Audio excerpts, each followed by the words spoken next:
Hi, everybody.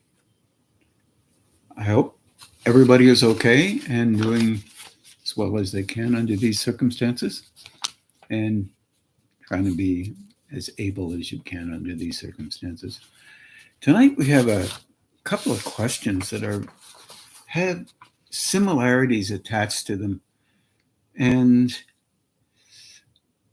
I'm not just sure how I'm going to do this, but maybe I'll kind of talk about the questions first. Uh, this is from Carol Martin, and she says, I noticed that my culture emphasizes individualism. Even if Tennessee is a volunteer state and we tend to be helpful in emergency times, our personalities want to stand out. I feel I'm fighting oneness, even though I think we're a part of an all-encompassing form. It is more complex than I feel others in me, and when I feel others in me and notice I'm using so-and-so's phrase or gestures. How do I be one or me when I'm involved with others, channeling others? Yes. So I try to use Life Map. Somehow that's supposed to help both the other and me. But Life Map or not, I'm still part of all, and I've known it's in me. Maybe I'm carrying vestiges from other lives. So, how can I get past the personality's fight to be an individual so as to allow wholeness? How does the Life Map both help me be in a healthier way and at the same time be a unified force towards oneness? Okay, I'm going to read the other question.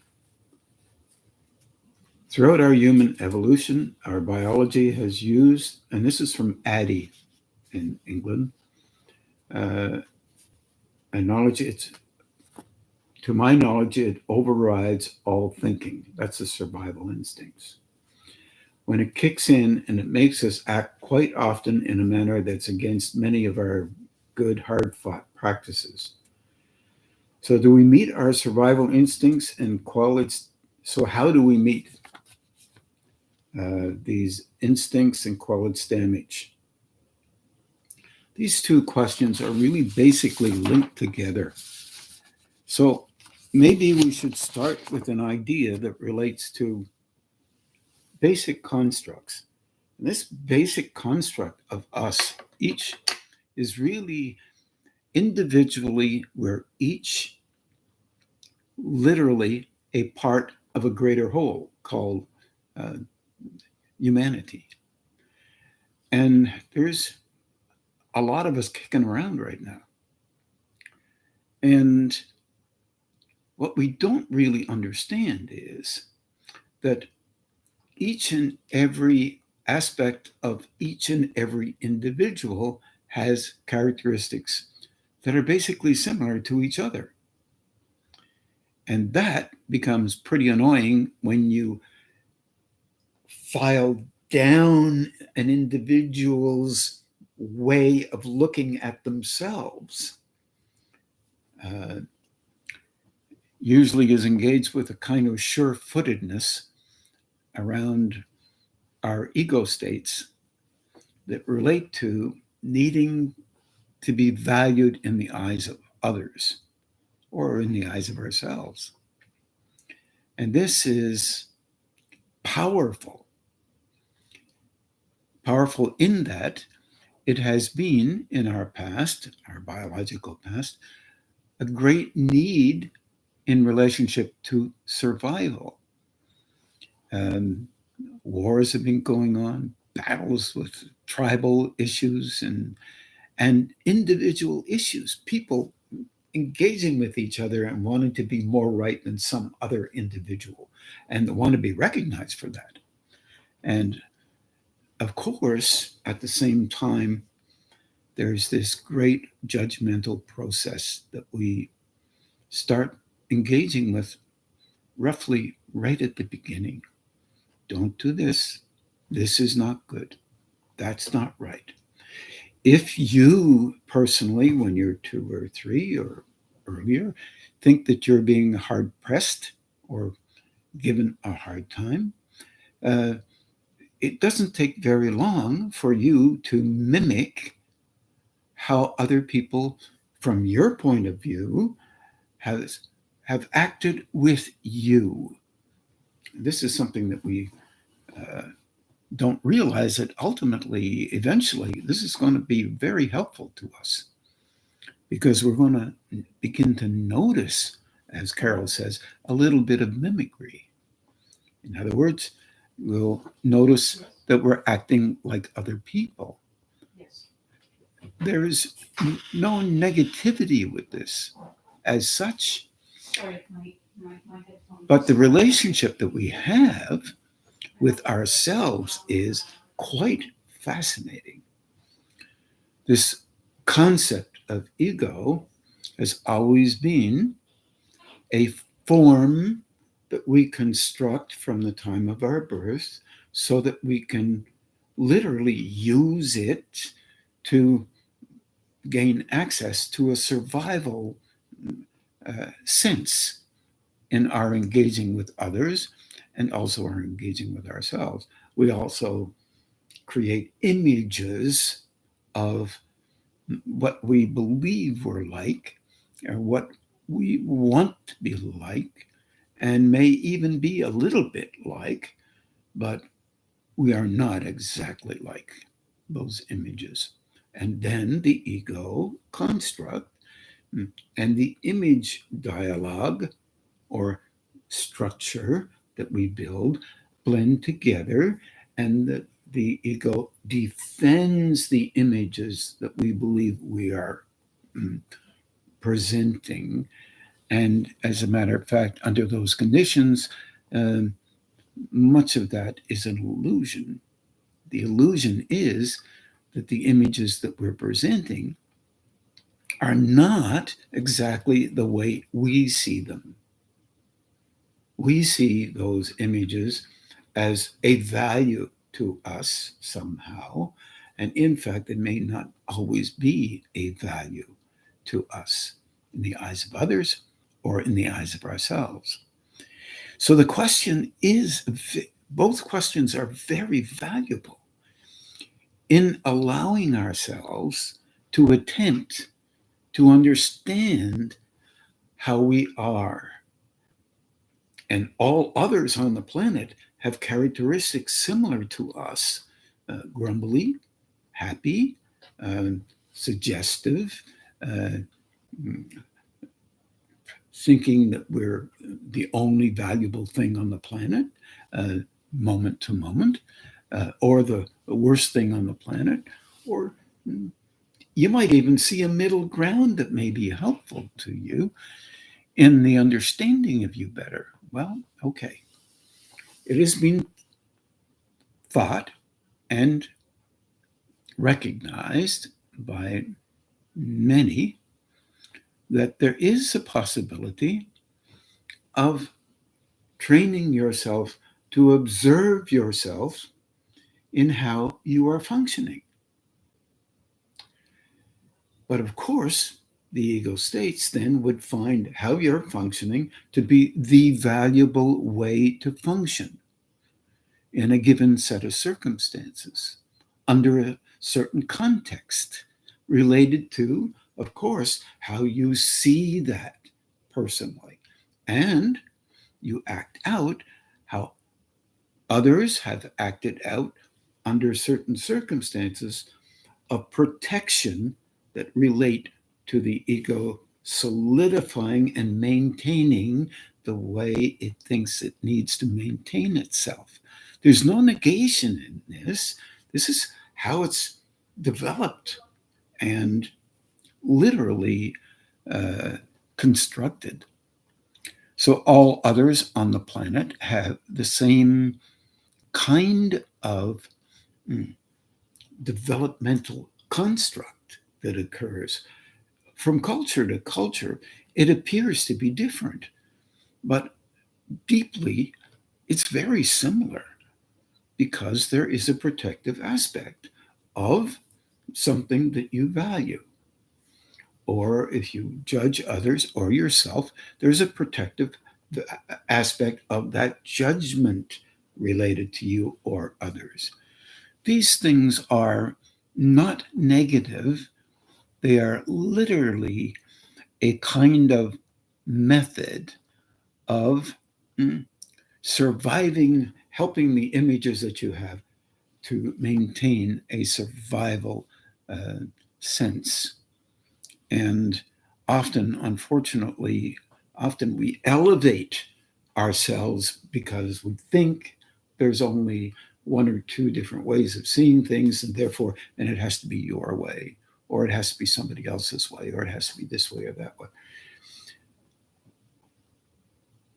The idea of internalized spiritual development has a lot to do with beginning to understand that our relationship with ourselves takes up a tremendous amount of space and time. It stimulates emotion, it stimulates physical stances, it stimulates a way of thinking which follows the emotion in a protective manner, uh, or a negating manner. This takes a lot of your particular, let's say, our particular way of seeing things uh, that really are a part of how we think a person should be.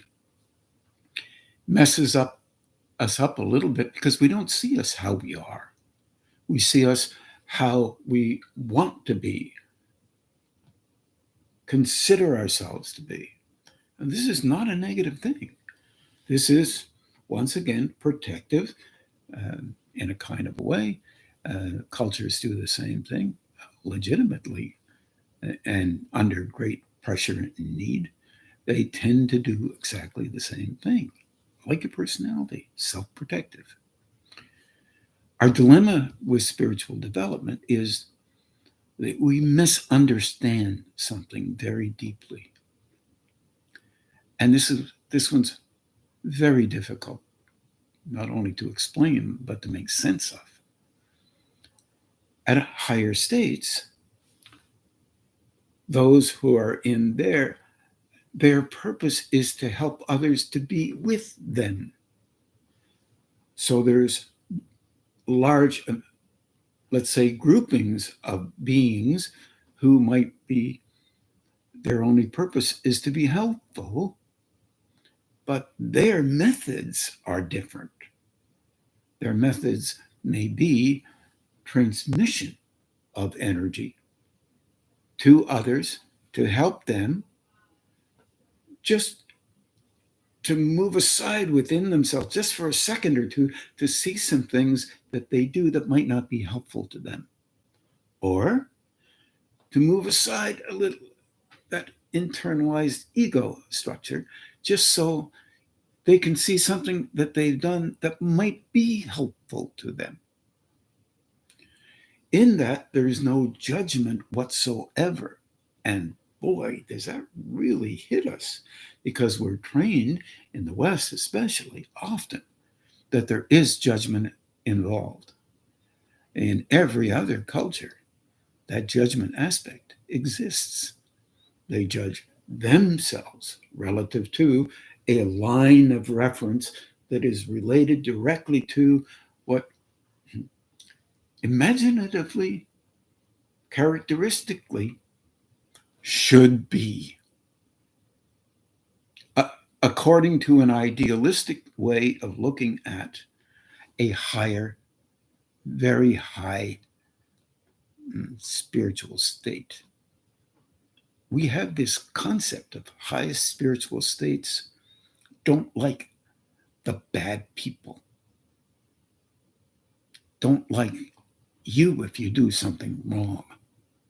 And then you start issuing negation towards you because you within you is a part of a higher state. And you learn that you should beat up on you for doing this or that. Or you should hold you in a high position because that's how you are great, and because you can't see anything else. This is not a negative thing. This is how our culture, not our culture, sorry, our species is. And this has been going on forever. Wars, territorial engagements. Uh, you said something bad. It shouldn't be like that. It should be more like this. Always on call to be denigrated by some idealistic, illusory orientation towards perfection. Spiritual growth is not like that. My view, I agree. It's more like if you can see something in you that you would not like coming back at you when you engage with it personally, then consider the possibility that you might be able to just soften that down a little so that you can begin to be okay with allowing yourself not to be coarser. Even if you think, I've been around groups of people, if they are rah rah and really harsh against others, and that somehow that is supposed to be very highly evolved. It is not. As a matter of fact, that coarser aspect is always in a process towards becoming gentler, kinder, more respectful to not only the self but to others, with an understanding, one could call it compassion, an understanding of the great difficulty that another would have in being anything other than how they normally interact with the world. And that is a compassion that sits deeply inside of an individual. And we're fearful of not having that kind of compassion come back in our way if we are imperfect.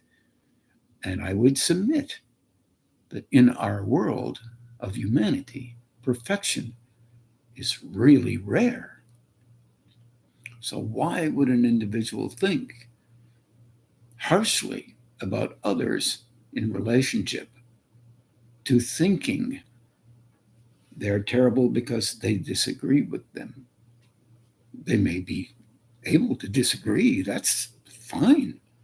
But disagreement doesn't mean that the individual has a perfect response. Like my talk tonight, not everyone will agree with me. That's fine.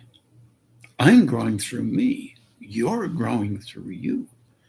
If you could allow yourself to see you, or attempt to, when you're engaging with others, or when you're protecting yourself around being more valid than anybody else in the world, or more negative than anybody else in the world, and bring that up and bring that down a little.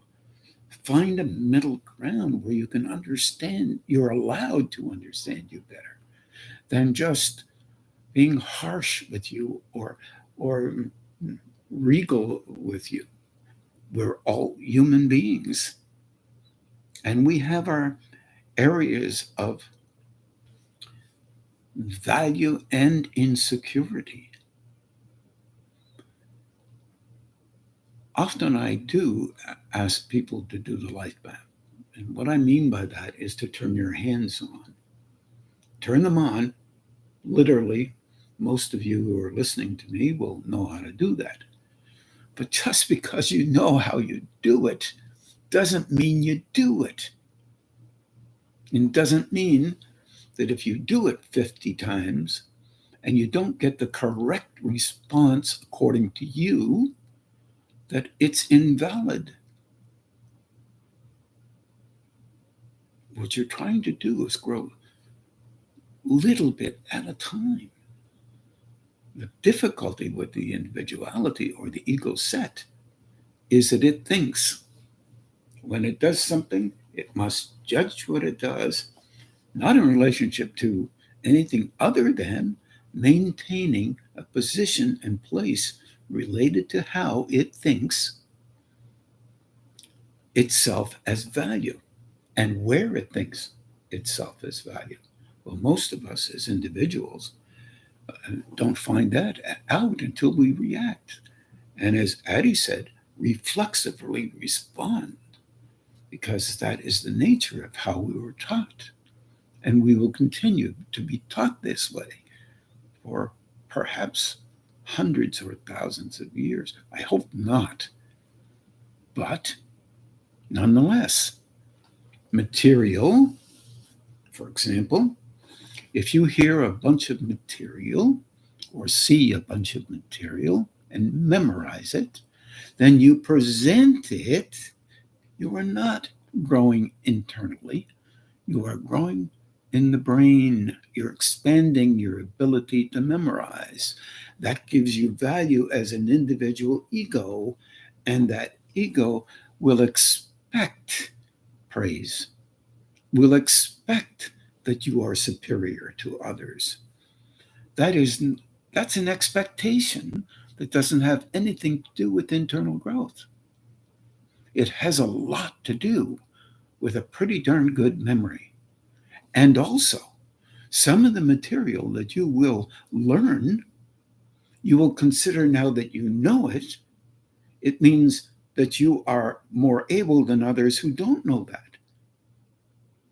If there was a person who didn't have a memory very well, poor memory, but they had the ability, they were beginning to have the ability to be able to perceive energy flowing into them and out of them. Carol mentions an ability to engage with and perceive, channel, she says.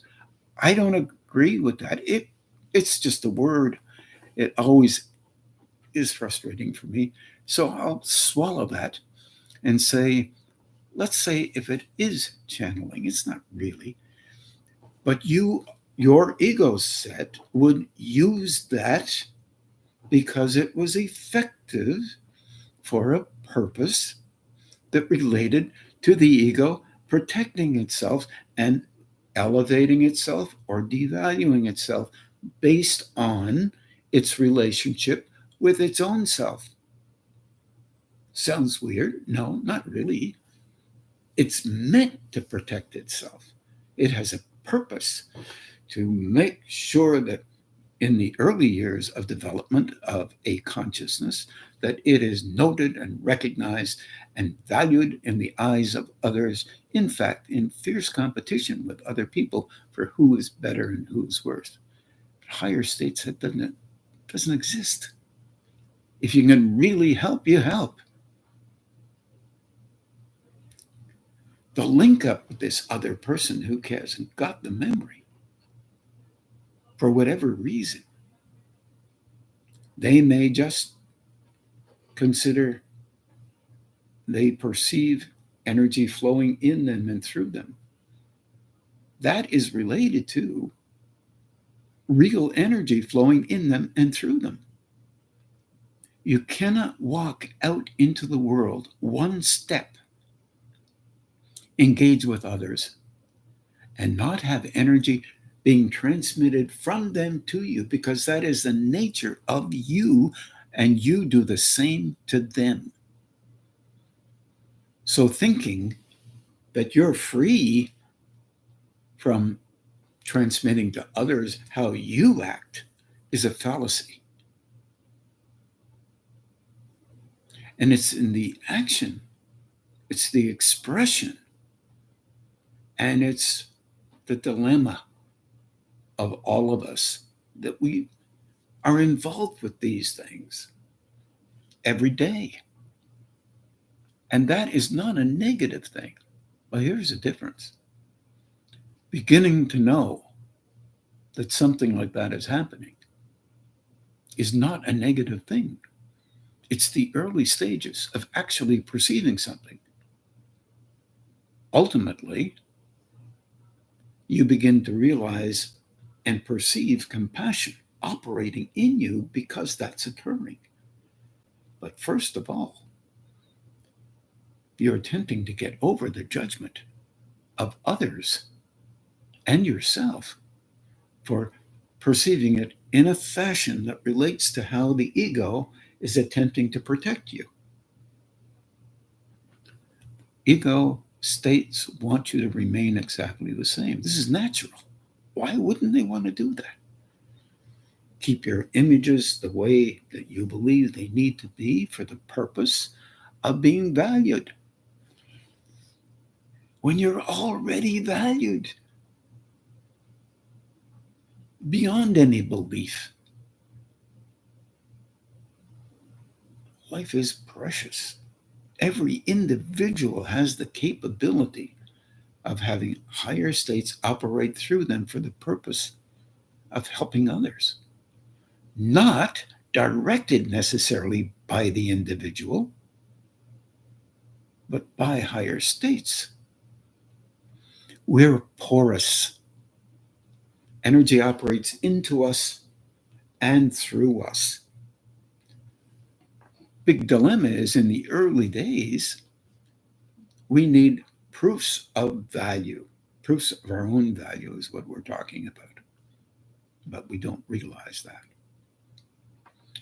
We can't believe that others would think we'd be valuable unless we jump over the moon, do something extra special. So it becomes a part of our dialogue.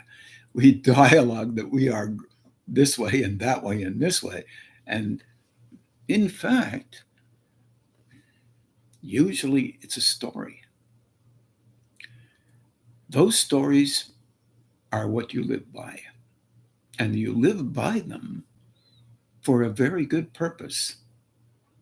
And they help you feel comforted and comfortable in relationship to engaging with others and yourself. The biggest difficulty is engaging with the self because it needs to be encouraged because of its youngness. The ego state is very young. It's not negative. It's not, that's nonsense. It's just young, doesn't know how to congeal with a higher state or any other state for that matter. But once you start perceiving and watching it, it knows you are the watcher. You're watching slowly. You're not watching to judge it. You're not watching it to be negative or positive. You're watching it to notice how it functions. And as you're doing this, most wondrously, it begins to align with, because it likes to align or negate, it begins to align with an understanding that the watcher begins to have. Because an aspect of the ego gets to learn how to watch, how to be okay, how to just be inquisitive, curious. Wow, does that really work like that? Wow, do people have a really difficult time being able to notice how they're actually functioning?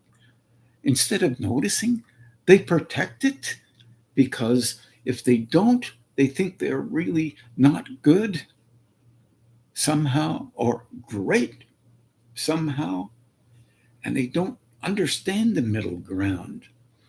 They don't understand that it's feasible and comforting and respectful, not only of the self, but of others. And this is kind of a dialogue that the individual, all of us who are growing, has with ourselves. Addie mentioned you find out that, my God, I expressed myself in a manner that was, oh, I find annoying. That's because Addie noticed it.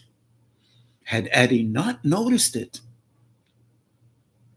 he wouldn't be able to allow himself to even make a statement about it.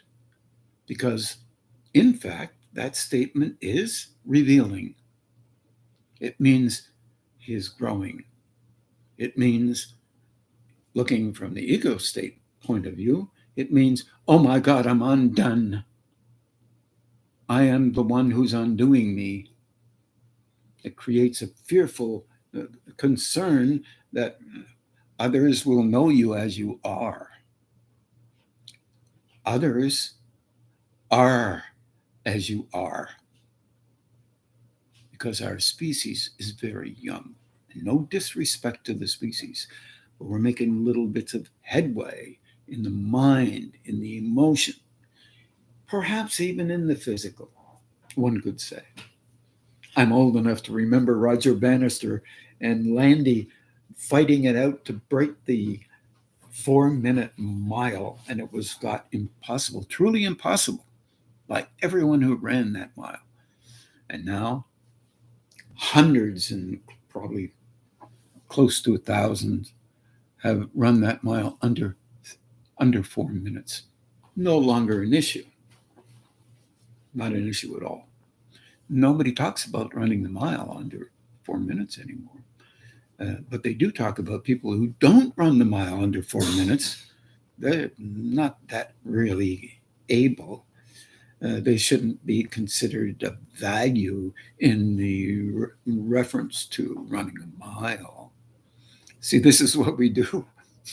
And it's just nurturing the noticing of how we are.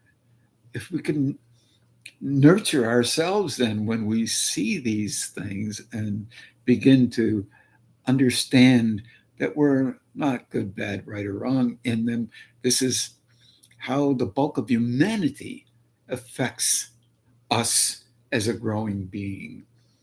For example, if you are a really good meditator and you meditate like crazy and you're wonderful and you want a recognition for being a great meditator, of course, and then eventually, if something happens inside that disturbs the ego set of being a great meditator, actually you grow just an inch.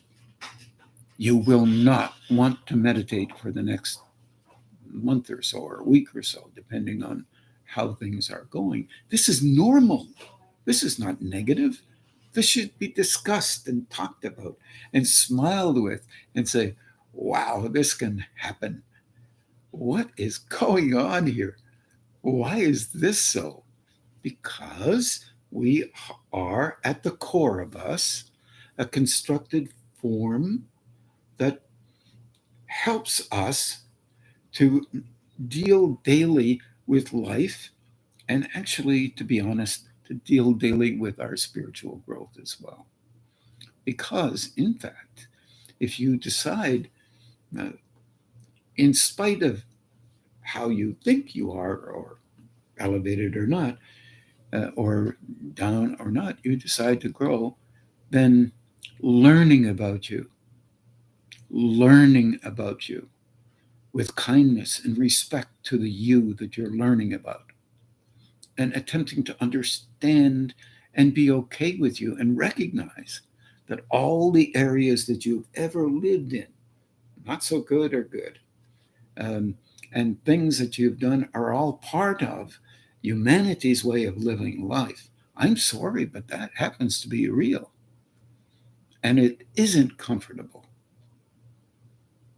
But that discomfort is a part of what we choose to do when we are less than relatively perfect.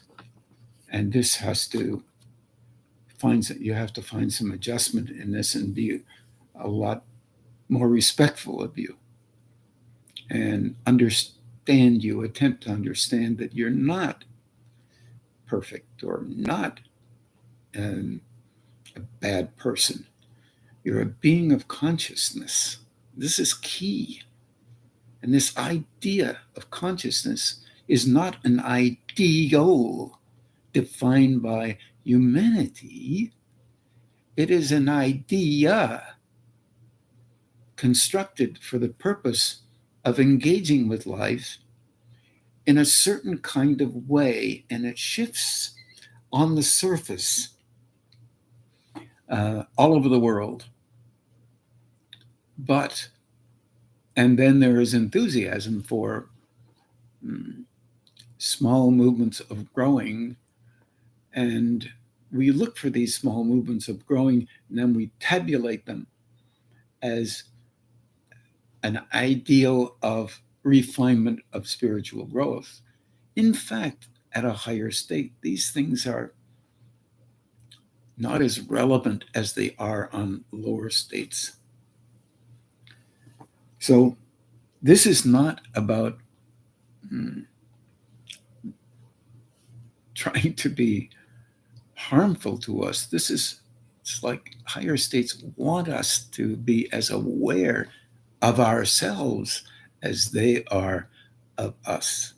Their interest is not in how you carry out your particular ego state image. That we've defined somehow is part of it, but not all of it. What they want us to do is to be more respectful of others, from my perspective, more respectful of ourselves, trying to understand and be more compassionate for the times when we don't do things well as when we do things well. And to realize that others go through similar but not the same areas where we don't do well. They don't do well in other areas. And the dialogue that you might get from another is that they do something extremely well that makes them extra special. As a matter of fact, if you're really that darn extra special, then learn how to help others instead of how to help yourself in terms of your elevation. It's a waste of your time. Oh, did I say that out loud? We all have a part of that in us too. Did you hear that? We all have a part of that in us also. It is part of this species and how it functions here for the purpose of maintaining a sense of position and place that is comforting to us so we can allow ourselves to move to the next level. If we're uncomfortable, we will immediately find a place to negate anything that might be more helpful to us, not less helpful, more helpful to us. And the continuance of doing things related to energy is a very viable way to understand that we can be helpful to us. And the result of that will mean that you will see you better and you will be more uncomfortable sometimes, not all the time, and other times you will be much more comfortable and it'll be comforting to you. But since we are human beings, we will want to know the final stage. And we will not understand what the final stage could be, except if you talk in terms of a final stage, which is also a process of growing. Boy, a final stage might be when you can engage with others knowing exactly where they are internally at the level of those energy flows that operate through them to help them to grow and help them to maintain a life structure on these planes, which is not so simple. And then recognize that they can be helpful to that other person because they can perceive that energy operating through them towards helping them in places where they need it. You will also be transmitting conscious awareness into them as well. Well, this is difficult for us to understand, but I'll use something, for example, if you're sitting and listening to a person on Ed Talks or TED Talks. And they're talking in a particular way about a particular subject matter. And there is a statement that they use and an idea that they use that is akin to something that is going to make you feel valued. You will grab that unknowingly, reflexively, as Addie says, and you will come up with it and use it in a state of circumstance at some point where it will show that you're of value because someone else used it, but you won't tell them other people use that. You will, you will be recognizing that you have within you the capability of using other information to make you look good in the eyes of other from your perspective. They may or may not think that that's interesting or not. There is no negativity in that doing, but there is wonderment in noticing that you do it. And if you do it once, you have been doing it all your life. From the beginning of your life, you have chosen reflexively, not consciously, to use things that would be helpful to you in your adaptation to life as it expresses itself around the context of you in a moment relative to whatever that moment might be. And there's no negation there. This is what we are trained to do. Our awareness of being trained to do that is close to nil. Theoretically, we can engage with that concept. I'm talking about the reality of perceiving it in action and then understanding that you have just opened a key in relationship to you understanding about let's say understanding about you and understanding other people. And this is how we exist and live on these planes. Why would you call it negative? Why would you call it extra special if you got a statement that you think that you can use for the purpose of feeling superior to somebody? That may not be helping them, but you are helping superiority in our species. And when you're negating yourself, you're helping negation in our species. Holy smokes, that's a real heavy load to lay on anybody, but nonetheless may be true. But if you soften it down a bit, then you soften down that input. Internally, you may still have that sense of feeling for a while, but then eventually that ego construct that we all have begins to learn it's not stupid, it's bright. You're bright. Why wouldn't it be? Everyone is brighter than they believe they are, and not as bright as they project they are. However, that's part of the relationship that we have with the whole of the species, and we are a part of the species.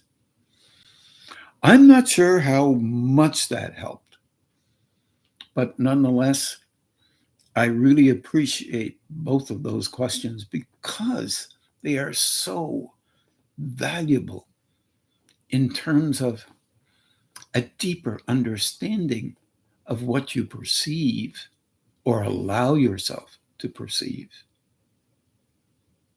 We are well protected from seeing those things that we don't want to see or that are harder for us to see. Because in our youth, we judged them. In our perhaps wisdom, at some point, we may say, wow, I'm not sure I even noticed that before, but I do have it. And it might be a part of somebody else. It's true. but it also might also be a part of you. If it is a part of somebody else, turning on these hands in your mind, even making them in your mind, if you make those hands in your mind and do that opening, whether you like it or not, doesn't matter. I'm just saying what it will do. It will transmit if you ask and direct it. You ask and direct your ego drives all the time. Why not practice doing something positive with it that may help that ego construct to understand itself better, not negate it, not elevate it, not feel embarrassed by it, not make it something that is harsher than it needs to be, because it needs to be where it is until you're somewhere slightly different. And it will be there. It will move. It will grow, broaden out, understand deeper. Our reflexes come from very old times. Yes, as Carol said, and Addie implied, that both could be from other lifetimes. It's possible. However, you can also engage with other lifetimes. I always ask that you ask for transmutation and healing for your interspaces, other lifetimes, and try and be helpful to you as a growing person. In the final analysis, you grow internally through you, not externally only through you. It's an internal growing process. The external part could remain very, very close to the same, not exactly, because you always shift and change a bit. Because somehow there is an interaction with others that touches you in a place that's constructive. And that's very, very valuable. Also, parts of you recognize from time to time, as Addie said, how you wish you didn't have that reaction or reflex reaction under certain circumstances. If you do wish that to be different, go slow. Be respectful of it. It's just dialogue with it, because you do not have to agree with it. Even after it occurs, you don't have to agree with it. And be respectful and kind and ask for help for it. Build that link to another state gently. And when you build that link, recognize it's not there for you to be extra special. It's there for you to be helpful. And the dialogue that you have externally is not helpful often, because it pleases the ego drive and shoves it back into reflexive, reactive responses that are increasing your value or decreasing your value. It's the nature of trying to survive on these planes. It's the nature of the planes. I know this is a kind of a heavy evening, but this is really bare bones stuff. And each and every person in 8 billion are worthy of inner growing. And no matter what the details. But many of us run into details that are difficult for us to make sense of. Be kind with that. Be respectful and ask for help for yourself. Meaning, there are other states other than these 3 states here, 3 or 4 states here. Other dimensions, some people would say. Proof? Can't give it to you. but it will occur within you. As time goes and you grow, through you, it will not be about you being great or you being bad. It will be about you perceiving and attempting to recognize your relationship with life as very precious. I'm going to call a halt to it right now, and we're going to do some meditating. It's about 10 to 8, so we'll do roughly between 50 minutes and 60 minutes of meditation. I wish everybody well, and think of others in a kind way and ask for help, not only for them, but for yourself as well. If that becomes a staple in your relationship with higher states, it tends to help you to understand beyond how you understand internally, not externally only. And it is a very helpful way to do so. I wish you all very, very well. Thanks.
And now we'll just begin to do the balancing and grounding on your own.